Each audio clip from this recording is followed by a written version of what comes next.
There's this famous story called, I think it was called Stephen King's pencil. Have you heard this? But they basically say every time Stephen King does a question and answer, Stephen King, one of the best writers of all time, and they ask him questions about how he does stuff. Inevitably, it always somebody gets down to the point of what pencil do you use? It's irrelevant, but people ask that because they feel like if they're using the same pencil that Stephen King is using, then they're going to be successful as well. And it's completely ludicrous, but it always comes up as Stephen King's pencil. If I say I do mobile home parks, everyone's like, okay, well, that must be the thing that works. Mobile home parks are great. I think there's a lot of benefits. I talked about them earlier, the low income housing. I think that long-term trends are good for that. Not as much competition in the space, but I like them because I chose them. Some things in life you just have to choose and say, I'm going to go all in on that. And that's going to be my thing. So I chose mobile home parks because I was waffling between 20 different things and I got tired of waffling. And so I said, that's what I'm going to do.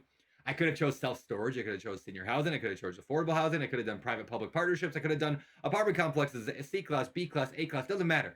You can find examples of millionaires in any niche. So I like mobile home parks for a number of reasons that include recession resistance. Would I rather have a tenant paying $2,000 a month for rent or paying $200 a month for rent if things go bad? I would rather have $200 a month. My theory is the lower rents, it's at the bottom of the rent hierarchy. If you are a millennial and your parents are helping pay your rent, maybe, and you're living in the city and you're paying $3,000 a month for this nice apartment, and things get tough, what happens? You don't go live under a bridge. You go live in a $2,500 a month rental. You tighten up your budget a little bit. You go move down. And the $2,500 people, they're going to move down to the 2,000, the 2,000 down to the 1,200 or 1,500, 15 to 12, 12 to 7.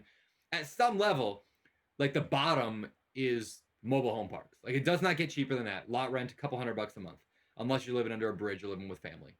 So my theory is that rents compress from the top down, and they don't just move as a whole down; they compress from the top down. So I'm hoping that even if rents do drop, they won't drop as severe in the mobile home park space.